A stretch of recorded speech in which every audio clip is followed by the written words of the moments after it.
Hello વિદ્યાર્થી મિત્રો, મજામાં? હું Nilesh Vaniya school of science biology video લેક્ચરમાં આપનું હાર્દિક સ્વાગત કરું છું.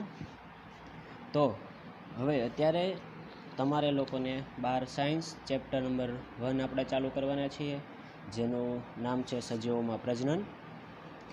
તો અત્યારે આપણે 12માની અંદર એકમ 6 એની અંદર આપણે 4 પ્રકરણ ભણવાના છે, 4 ચેપ્ટર, જેની અંદર ચેપ્ટર 1 છે સજીવોમાં પ્રજનન, બીજું છે સપુષ્પી વનસ્પતિઓમાં લિંગી પ્રજનન, ત્રીજું છે માનવમાં પ્રજનન અને ચોથું છે પ્રજનનિક સ્વાસ્થ્યને લગતી કેટલીક બાબતો વિશે ભણવાનું છે.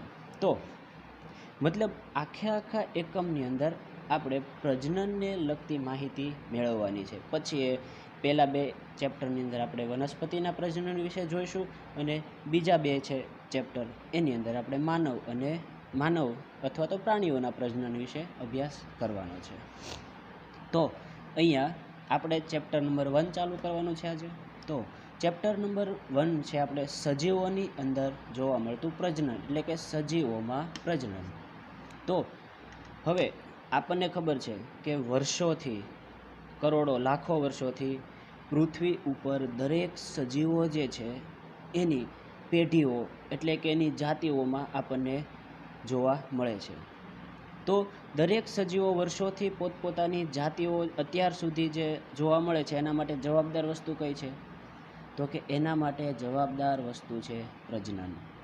એટલે કે અત્યારે જે આપણે માનવ પ્રજાતિ જોઈએ છીએ, વનસ્પતિ જોઈએ છે, પ્રાણી જોઈએ છે, એ હજારો વર્ષો પહેલાં પણ હતા અને એ હજારો વર્ષો પછી પણ અત્યારે કેમ છે, અત્યારે આપણને જોવા મળે છે.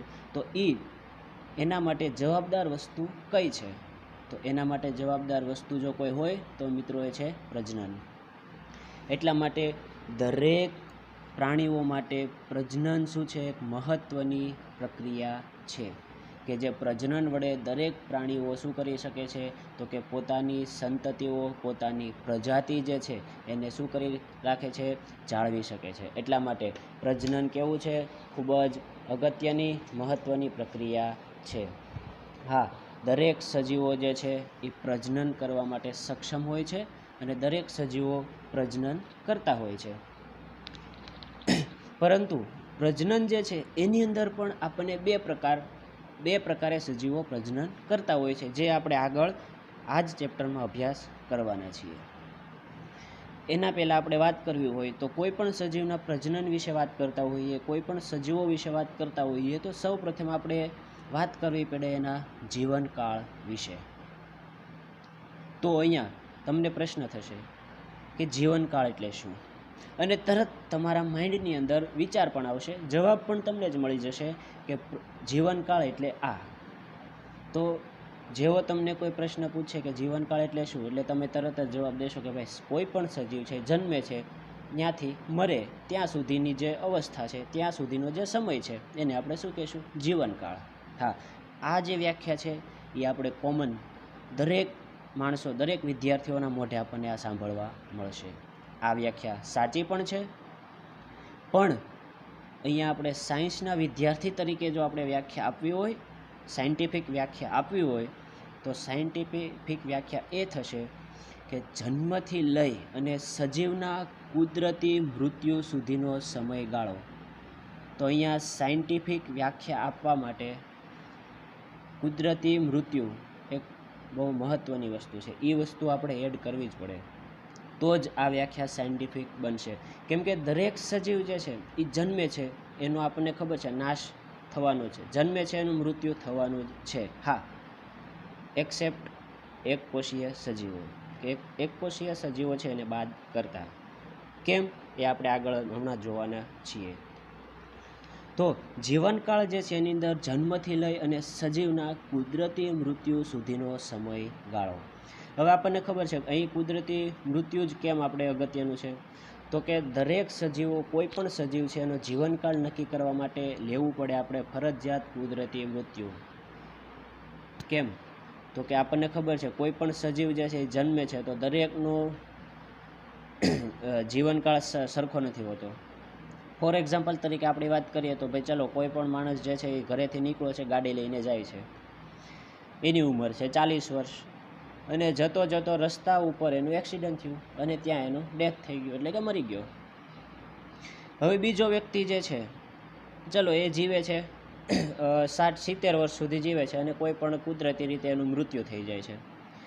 તો આ બંનેનું જે મૃત્યુ છે એનું આપણે જો જીવનકાળ નક્કી કરવો હોય, હા તો બંનેનો જીવનકાળ થશે ભાઈ, ઓલો જે છે એક્સિડન્ટથી મર્યો એનું છે 40 વર્ષનો જીવનકાળ, ઓલાનો 60 વર્ષનો, પરંતુ ઓલાનું છે કુદરતી મૃત્યુ, જ્યારે આનું કેવું છે એક્સિડન્ટ દ્વારા થયેલું મૃત્યુ. તો જીવનકાળની અંદર હંમેશા કુદરતી મૃત્યુ લેવામાં આવે છે, એટલા માટે અહીંયા કુદરતી મૃત્યુ શબ્દ ખૂબ જ મહત્ત્વનો બની જાય છે. હવે કોઈ પણ સજીવ જે છે એના સંપૂર્ણ જીવનકાળ દરમિયાન, એટલે કે જન્મથી એના કુદરતી મૃત્યુ સુધી કેટલાક તબક્કાઓમાંથી પસાર થાય છે, એટલે કે એને આ દરેક તબક્કામાંથી પસાર થવું જ પડે છે. એ તબક્કા ક્યાં ક્યાં છે? તો કે જન્મ, વૃદ્ધિ, જુવેનાઇલ તબક્કો, પછી આવશે વૃદ્ધત્વ અને મૃત્યુ. એટલે કે મુખ્ય જન્મ, જુવેનાઇલ તબક્કો, પ્રજનનિક તબક્કો, વૃદ્ધત્વ અને મૃત્યુ, આ એટલા તબક્કામાંથી કોઈ પણ સજીવ પસાર થાય છે. જેમ કે કોઈ પણ સજીવનો જન્મ થયો છે, તો જન્મથી લઈ અને એ પ્રજનન કરવા માટે સક્ષમ થાય છે, એ વચ્ચેનો જે સમયગાળો છે એની અંદર જે જોવા મળતા વૃદ્ધિ અને ફેરફારો જે છે એને આપણે કહેશું જુવેનાઇલ તબક્કો. એટલે કે ભાઈ કોઈ પણ, ધારો કે આપણી વાત કરીએ તો કોઈ પણ બાળકનો જન્મ થાય છે તો આપણને ખબર છે એ 14 થી 15 વર્ષે શું થાય છે, એની અંદર જનન કોષોનું નિર્માણ શરૂ થાય છે, એટલે કે પ્રજનન કરવા માટે સક્ષમ થતો હોય છે, એટલે કે નવી સંતતિ ઉત્પન્ન કરવા માટે સક્ષમ થતો હોય છે. તો આજે 14 વર્ષ સુધીનો, એટલે કે વર્ષ 1 થી લઈ અને જન્મે છે ત્યાંથી લઈ અને 14 વર્ષ વચ્ચેનો જે સમયગાળો છે એનો કહેવામાં આવે છે જુવેનાઇલ તબક્કો. એટલે કે એ તબક્કા દરમિયાન એની અંદર શું થાય છે, વૃદ્ધિ અને વિકાસ થઈ અને એ કેવો થાય છે, પ્રજનન તબક્કા સુધી પહોંચવા માટે સક્ષમ બને છે. તો આ વસ્તુ એની અંદર આવશે જુવેનાઇલ તબક્કાની અંદર. હા, પ્રાણીઓની અંદર જુવેનાઇલ તબક્કો શબ્દ વપરાય છે. જ્યારે આપણે કોઈ પણ વનસ્પતિની અંદર આ વાત કરતા હોઈએ તો એની અંદર શબ્દ વાપરવામાં આવે છે વાનસ્પતિક તબક્કો. એટલે કે વનસ્પતિની અંદર પુષ્પ અને ફળનું સર્જન સિવાયની જે પણ રચનાઓનું નિર્માણ થાય છે એ આવશે એના વાનસ્પતિક તબક્કાની અંદર. એટલે કે કોઈ પણ વનસ્પતિનું બીજ આપણે વાવ્યું છે અને ઉગે છે, ઉગી અને એમાંથી મોટા છોડનું નિર્માણ થાય છે, નવી શાખાઓ નિર્માણ પામે છે, પર્ણ નિર્માણ પામે છે. તો આ બધી વસ્તુ આવશે એના વાનસ્પતિક તબક્કાની અંદર. પરંતુ જ્યારથી એની અંદર પુષ્પોનું નિર્માણ થઈ અને ફળ બને છે અને એમાંથી બીજ બને છે, તો આ બધી વસ્તુ આવશે એના પ્રજનનિક તબક્કાની અંદર. પછી આવે છે વૃદ્ધત્વ તબક્કો. એટલે કે કોઈ પણ સજીવ જે છે એ કુદરતી મૃત્યુની અંદર જન્મીને સીધું જ મૃત્યુ નથી પામતું, પરંતુ એના ચોક્કસ વૃદ્ધત્વના તબક્કામાં પણ પ્રવેશે છે અને ત્યારબાદ પછી એનું શું થાય છે, મૃત્યુ થાય છે.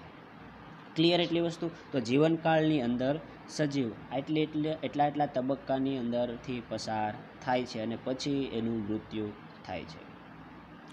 હવે બીજી વસ્તુ કે ભાઈ આપણને ખબર છે કે ભાઈ દરેક સજીવો જે છે એનો જીવનકાળ જુદો જુદો હશે. એટલે કે માણસનો લઈએ અને માણસની સાપેક્ષે કોઈ બીજું અન્ય પ્રાણી કે પક્ષીનું વાત કરીએ તો દરેકનો જીવનકાળ સમાન નહીં હોય. મનુષ્યનો સરેરાશ જીવનકાળ અત્યારની વાત કરીએ તો 60 થી 70 વર્ષનો છે. એટલે કે સામાન્ય રીતે મનુષ્ય જે છે 60 થી 70 વર્ષ સુધી જીવતો હોય છે. આ જ આપણો જીવનકાળ. વર્ષો પહેલાં કેવો હતો? 100 વર્ષનો. હવે તો દરેક સજીવોનો જીવનકાળ જે છે એ આપણે અમુક વસ્તુની અંદર સમાવી શકીએ છીએ. એટલે કે દરેક સજીવોનો જીવનકાળ આપણે થોડાક દિવસો, એટલે કે ટૂંકા ગાળાનોથી લઈ અને હજારો વર્ષો સુધીનો લાંબો હોય છે. તો આ એટલી વસ્તુની અંદર દરેક સજીવોનો જીવનકાળ આવી જતો હોય છે. એટલે કે કેટલાક સજીવો જે છે એ થોડાક દિવસો સુધી જીવતા હોય છે, જેમ કે મચ્છર છે, બટરફ્લાય છે, પતંગિયા, કે જેનો જીવનકાળ છે 7 થી 8 દિવસ અથવા તો 1 થી 2 અઠવાડિયા સુધીનો હોય છે. જ્યારે કેટલાક સજીવો જે છે એ હજારો વર્ષો સુધી જીવતા હોય છે. જેમ કે કેટલાક વનસ્પતિઓ જે છે એ હજારો વર્ષો સુધી જીવતા હોય છે. તો આ બે સીમાઓની અંદર આપણે કોઈ પણ સજીવનો જીવનકાળ જે છે એને આવરી શકીએ છીએ, એટલે કે સમાવિષ્ટ કરી શકીએ છીએ. બીજી વસ્તુ કે હવે આપણે જીવનકાળની વાત કરતા હોઈએ તો સામાન્ય રીતે આપણને એવું મનમાં થતું હોય છે કે જેમ પ્રાણી મોટું એમ એનું જીવન વધારે હશે, અને જેમ પ્રાણી નાનું, જેમ મતલબ સજીવ નાનું એમ એનો જીવનકાળ ઓછો હશે. પરંતુ આ એકદમ તદ્દન ખોટી વાત છે. સજીવના કદ સાથે જીવનકાળને કોઈ જ લેવા દેવા નથી. તો તમે કહેશો કેમ સર, સાબિતી? તો એના માટે સાબિતી તરીકે એક્ઝામ્પલ છે કાગડો અને પોપટ.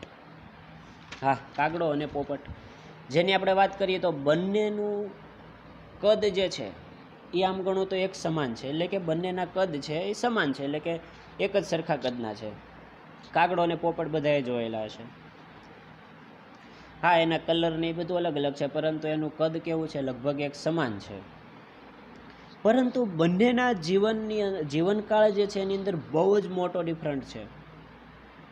બહુ મોટો એટલે કે કાગડો જે છે એનો જીવનકાળ 15 વર્ષનો છે. એટલે કે કાગડો છે જન્મે ત્યારથી કુદરતે મૃત્યુ થાય છે તો એ કેટલા વર્ષ સુધી જીવી શકે છે? 15 વર્ષ સુધી. જ્યારે પોપટની આપણે વાત કરીએ તો પોપટનો જીવનકાળ છે 140 વર્ષ. ઓહો, કેટલો? 140 વર્ષ. પરંતુ ભાઈ અહીંયા તો બંનેના કદ સરખા છે, તો એના આધારે તમે કહી શકો કે કદ સાથે જીવનકાળને કોઈ લેવા દેવા નથી. ક્લિયર એટલી વસ્તુ અહીંયા એક ઉદાહરણ વડે સમજી શકો છો. બીજું ઉદાહરણ આપણે આપીએ તો પીપળાનું વૃક્ષ અને કેરીનું વૃક્ષ. આ બંનેનો આમ ગણીએ તો બંનેના વૃક્ષનું કદ કેવું છે? એક સમાન. પરંતુ આ બંનેના જીવનકાળમાં પણ બહુ મોટો જ તફાવત જોવા મળે છે. તો એટલી વસ્તુ ક્લિયર. હવે આપણે આગળ વધીએ તો આપણે વાત કરી જીવનકાળ વિશેની કે ભાઈ જીવનકાળ જે છે એને સજીવના કદ સાથે કોઈ લેવા દેવા નથી. હવે બીજી વસ્તુ, જીવનકાળ જે છે એની આપણે વાત કરીએ છીએ તો જીવનકાળની અંદર છેલ્લે મૃત્યુ પણ આવે છે. તો એની અંદર આપણે એવું કહી શકીએ કે ભાઈ નામ એનો નાશ, એવું અત્યાર સુધી આપણે સાંભળ્યું છે, એની પર સત્ય પણ છે કે એટલે જે સજીવ જન્મે છે એનું મૃત્યુ તો નિશ્ચિત છે. પરંતુ અપવાદ રૂપે આપણે વાત કરીએ તો એક કોષીય સજીવો કે જેનું ક્યારેય કુદરતી મૃત્યુ થતું નથી. હા, એકદમ સત્ય વાત છે. સિવાય કે આપણને કોઈ પણ બીજી વસ્તુ આપીને આપણે સજીવને મારી નાખીએ તો વાત અલગ છે. હવે વાત કરીએ કે ભાઈ કોઈ પણ એક કોષીય સજીવ છે એનું કુદરતી મૃત્યુ થતું નથી, તો કેવી રીતે? તો આપણે વાત કરીએ કે ભાઈ અમીબા જે છે એ આપણને ખબર છે એક કોષીય સજીવ છે, રાઈટ?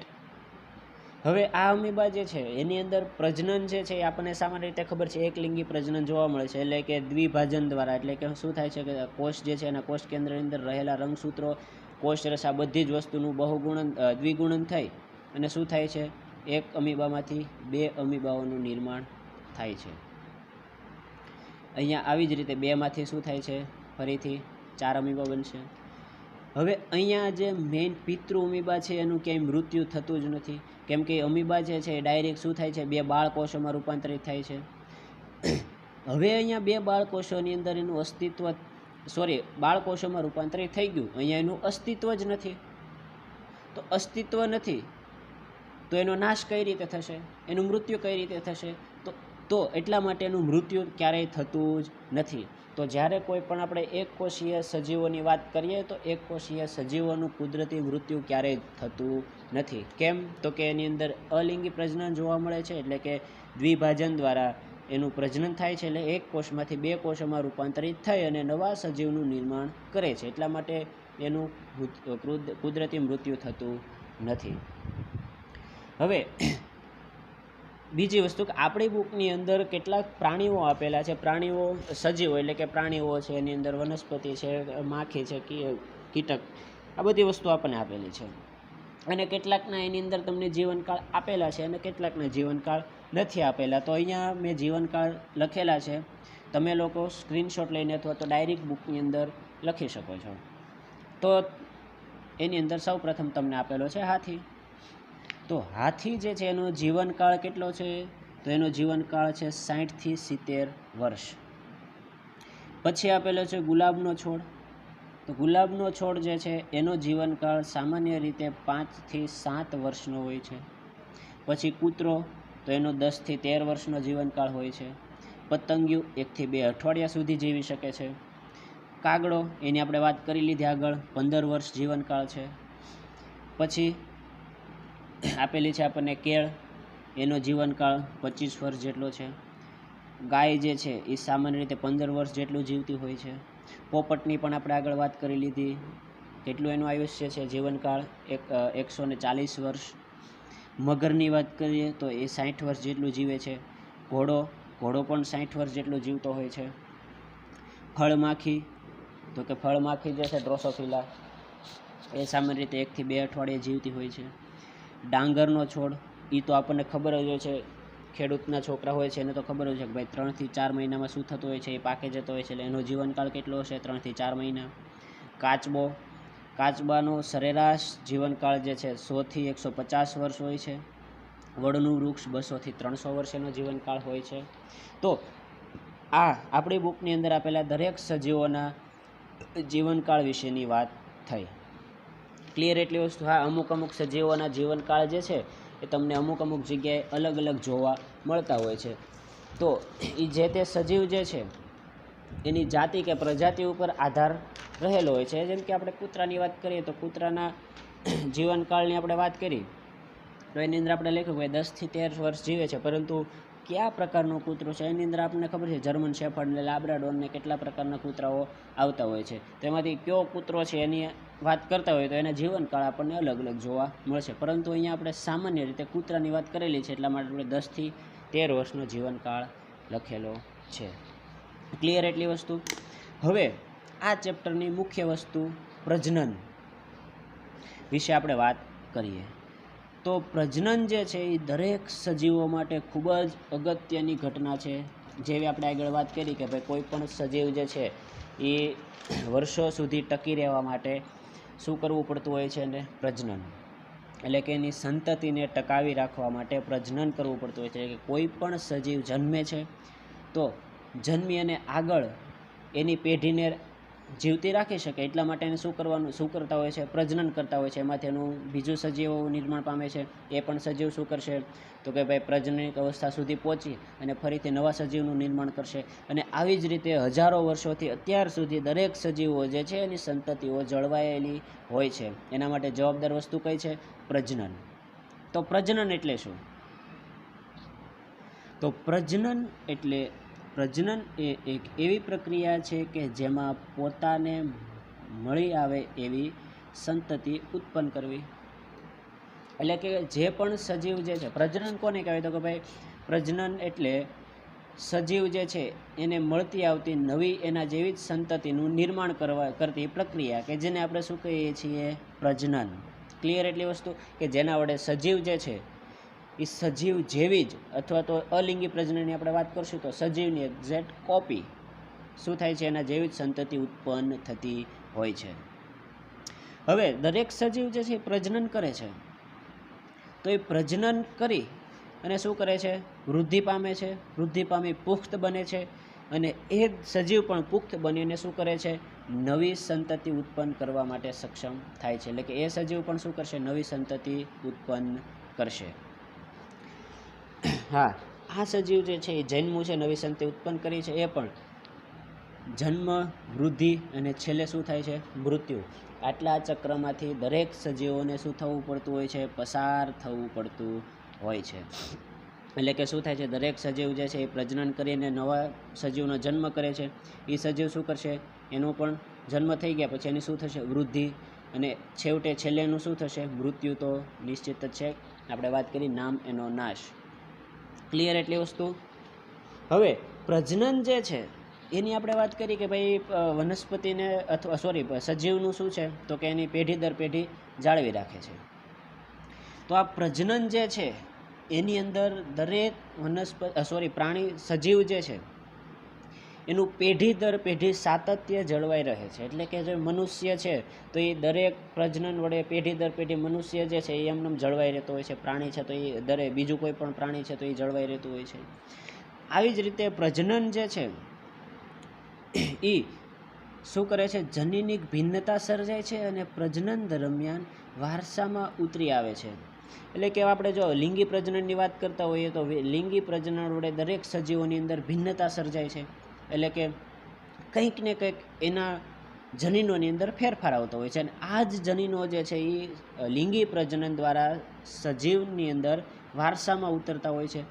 આ બધી વસ્તુ કેવી રીતે થાય છે એ તમે આગળ ચેપ્ટર નંબર 5ની અંદર અભ્યાસ કરશો કે જેની અંદર તમને ખબર પડશે કે દરેક સજીવો જે છે એની અંદર આ બધી વસ્તુ વારસામાં કેવી રીતે આવે છે, એના માટે જવાબદાર વસ્તુ કઈ છે. ક્લિયર એટલી વસ્તુ? તો એ તમે ચેપ્ટર 5ની અંદર આગળ ભણવાના છો. હવે બીજી વસ્તુ કે આપણે વાત કરવાની છે પ્રજનન જે છે એની ઉપર અસર કરતી કઈ કઈ વસ્તુ છે. એટલે કે કોઈ પણ સજીવ પ્રજનન કરે છે તો એની ઉપર મતલબ કેવા પ્રકારનું પ્રજનન કરે. આપણે વાત કરેલી છે લિંગી પ્રજનન અને અલિંગી પ્રજનન. તો એ લિંગી પ્રજનન અને અલિંગી પ્રજનન સજીવો ક્યારે કરશે એની માટે અસર કરતા પરિબળો ક્યાં ક્યાં છે? તો કે ભાઈ જે તે સજીવનું નિવાસસ્થાન, એટલે કે કેવા નિવાસસ્થાન કેવા વસવાટની અંદર રહે છે અને એ સજીવની આંતરિક અને દેહધાર્મિક ક્રિયા ઉપર શું રહેલો છે, પ્રજનનનો આધાર રહેલો હોય છે. અને બીજી વસ્તુ કેટલાક બીજા પણ પરિબળો હોય છે કે જે સજીવોના પ્રજનન ઉપર અસર કરતા હોય છે. ક્લિયર એટલી વસ્તુ? પછી હવે આપણે જો પ્રજનનની વાત કરતા હોઈએ તો પ્રજનન જે છે એ થાય છે તો પ્રજનનની અંદર પ્રજનન જે થાય છે એ પ્રજનનની પ્રક્રિયા એક અથવા તો બે સજીવો ભાગ લેતા હોય છે. હા, અત્યારે આપણે જે પ્રજનનની વાત કરીએ છીએ એ કોમન પ્રજનનની વાત કરીએ છીએ તો એની અંદર એક સજીવ અથવા તો બે સજીવ પણ ભાગ લેતા હોય છે. તો આ જે પ્રજનનની અંદર એક સજીવ ભાગ લે છે કે બે સજીવ ભાગ લે છે એના આધારે એને આપણે બે પ્રકાર પાડી શકીએ. જો કોઈ પણ પ્રજનનની અંદર માત્ર એક જ સજીવ નવી સંતતિ ઉત્પન્ન કરતું હોય તો એ થશે અલિંગી પ્રજનન, અને બે સજીવો ભાગ લેતા હોય પ્રજનનની અંદર તો એનો સમાવેશ થશે લિંગી પ્રજનનની અંદર. એટલે કે નર અને માદા સજીવ જો બંને ભેગા થઈ અને નવી સંતતિનું નિર્માણ કરતા હોય તો એ શેની અંદર આવશે? લિંગી પ્રજનનની અંદર. એટલે કે એની અંદર સામાન્ય રીતે જન્યુઓનું નિર્માણ થતું હશે અને આ દરેક જન્યુઓ જોડાય અને નવા સજીવનું નિર્માણ કરતા હોય છે. એટલા માટે એને આપણે શું કહેશું? લિંગી પ્રજનન. અને અલિંગી પ્રજનનનું આપણે વાત કરી કે ભાઈ એની અંદર જન્યુઓનું નિર્માણ થતું નથી અને એક જ સજીવ જે છે એ નવી સંતતિનું નિર્માણ કરવા માટે સક્ષમ હોય છે. તો આ એટલી વસ્તુ પ્રજનનની અંદર આવશે. હવે આપણે પ્રજનનની વાત કરી કે ભાઈ પ્રજનનની અંદર કેટલા સજીવ ભાગ લે છે, એક સજીવ ભાગ લે છે કે બે સજીવ ભાગ લે છે, એના આધારે આપણે પ્રજનનના કેટલા પ્રકાર પાડ્યા છે?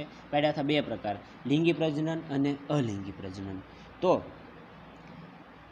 અહીંયા તમને મેં એક તફાવતની રીતે લિંગી પ્રજનન અને અલિંગી પ્રજનન વિશેની માહિતી આપેલી છે. તો એ તમારે યાદ રાખવી જરૂરી છે કેમ કે 2 માર્કની અંદર પૂછાઈ શકે.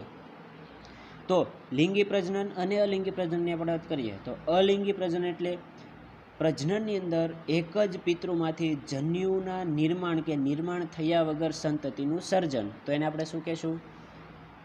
અલિંગી પ્રજનન. એટલે કે કોઈ પણ સજીવ જે છે એ જન્યુઓના નિર્માણ કર્યા વગેરે, એટલે કે એક જ સજીવ જે છે એ બીજા નવા સજીવનું નિર્માણ કરે છે તો એને આપણે શું કહેશું? અલિંગી પ્રજનન.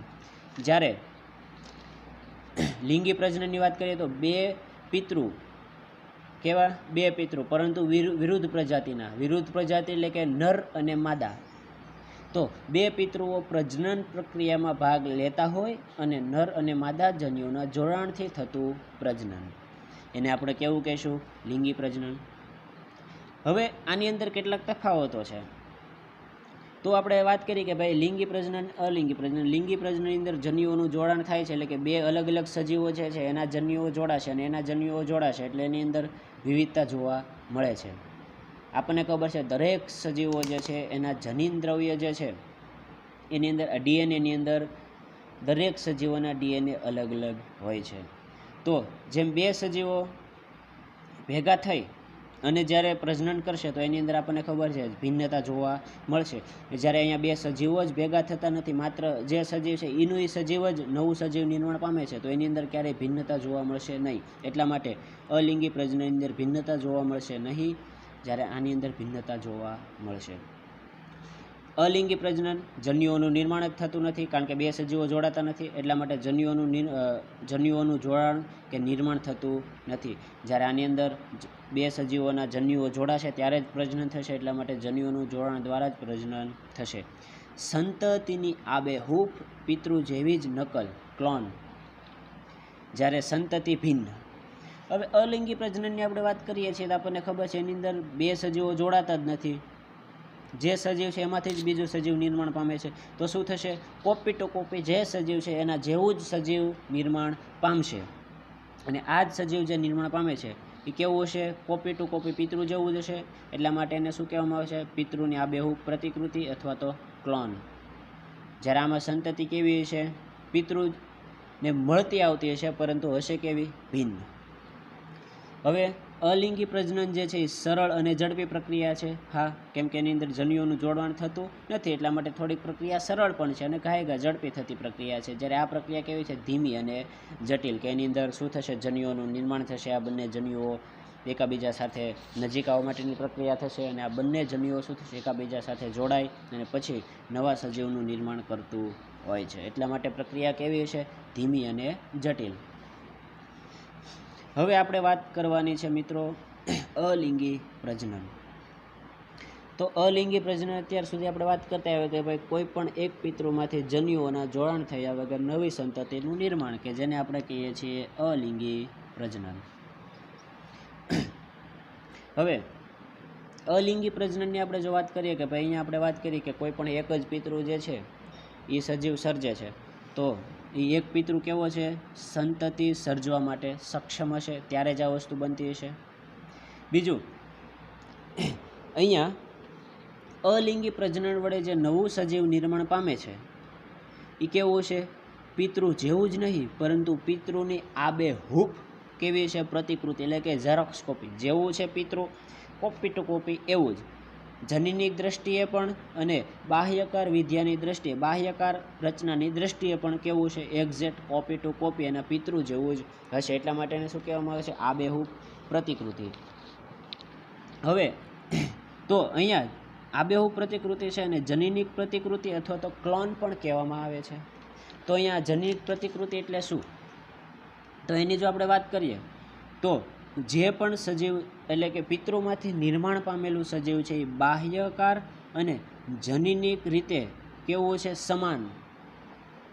કેવું? સમાન, એટલે કે બાહ્યકાર અને જનીન બધી જ દ્રષ્ટિએ કેવું છે? કોપી ટુ કોપી કેવું છે? પિતૃ જેવું. તો એને આપણે શું કહેશું? જનીનિક પ્રતિકૃતિ અથવા તો ક્લોન કહેવામાં આવે છે. ક્લિયર એટલી વસ્તુ? તો અહીંયા જનીનિક પ્રતિકૃતિ એટલે શું એ યાદ રાખજો.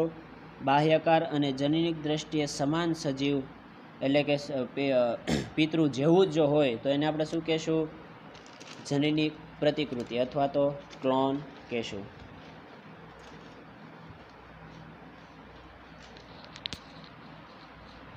હવે અલિંગી પ્રજનનની જો આપણે વાત કરીએ તો અલિંગી પ્રજનન આપણને સામાન્ય રીતે શેમાં જોવા મળે છે? તો અલિંગી પ્રજનન છે એ સામાન્ય રીતે એક કોષીય સજીવોમાં સામાન્ય છે, તેમજ સરળ કક્ષાનું આયોજન ધરાવતી અલિંગી પ્રજનન જે છે એ આપણને શેમાં જોવા મળે છે? કે ભાઈ એક કોષીય સજીવો જે છે એની અંદર ખૂબ જ સામાન્ય છે, તેમજ સરળ કક્ષાનું આયોજન ધરાવતી વનસ્પતિઓ અને પ્રાણીઓમાં પણ આપણને અલિંગી પ્રજનન જોવા મળે છે. એટલે કે જે કોઈ પણ વનસ્પતિ કે પ્રાણીઓ છે એ એક કોષીય છે અથવા તો એકદમ સરળ કક્ષાનું એનું શરીર રચના કે આયોજન જોવા મળતું હોય તો એની અંદર આપણને અલિંગી પ્રજનન ખૂબ જ સામાન્ય રીતે જોવા મળે છે. હવે આ સજીવો છે એ અલિંગી પ્રજનન કરે છે તો એ સામાન્ય રીતે કોઈ પણ સજીવની અંદર અલિંગી પ્રજનન થતું હોય તો એના માટે જવાબદાર મુખ્ય વસ્તુ કઈ છે? તો કઈ કોષ વિભાજન. તો કોષ વિભાજન જે થાય છે એ કોષ વિભાજનના લીધે જ એની અંદર અલિંગી પ્રજનન થાય છે. એટલા માટે આપણે વાત કરીએ કે ભાઈ કોષ વિભાજન જે છે એ ખુદ એક શું છે? પ્રજનનનો એક પ્રકાર છે. કેમ કે જે પણ સજીવ અલિંગી પ્રજનન કરે છે એની અંદર અલિંગી પ્રજનન થવા માટે વસ્તુ જવાબદાર જો કોઈ હોય તો એ શું છે? કોષ વિભાજન.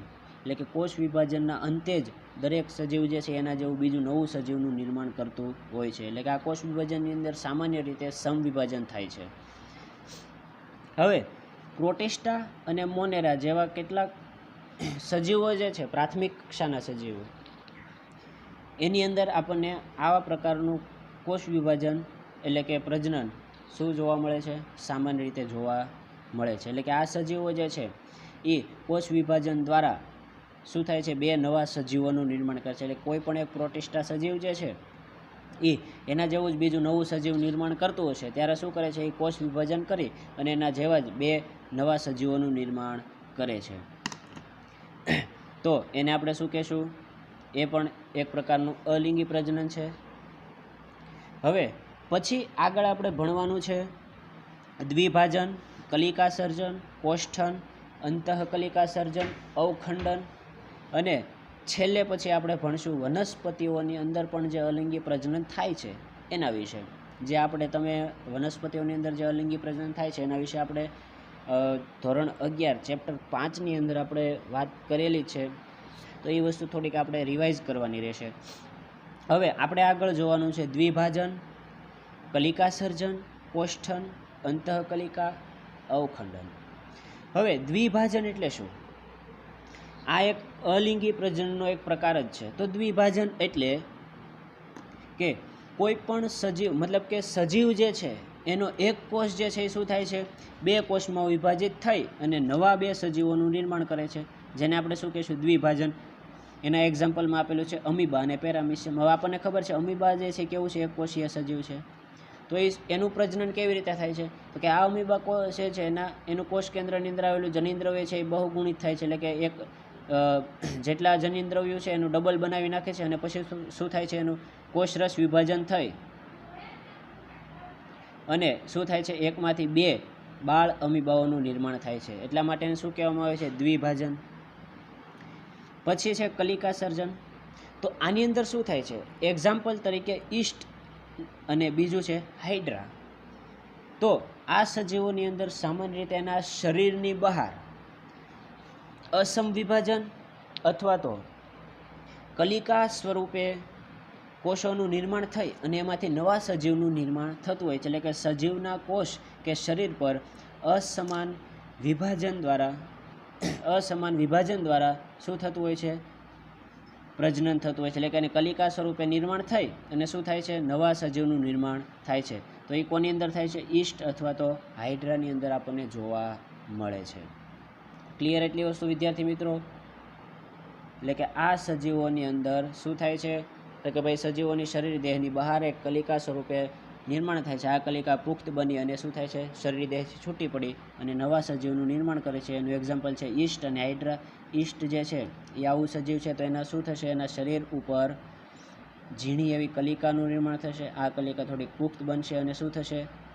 સજીવથી છૂટી પડી અને નવી ઈસ્ટનું નિર્માણ કરશે. એવી જ રીતે હાઇડ્રા જે છે એને પણ અહીંયા શું થાય છે? નાની એવી કલિકાનું નિર્માણ થાય છે અને કલિકા શરીરથી છૂટી પડી અને નવા સજીવનું નિર્માણ કરે છે.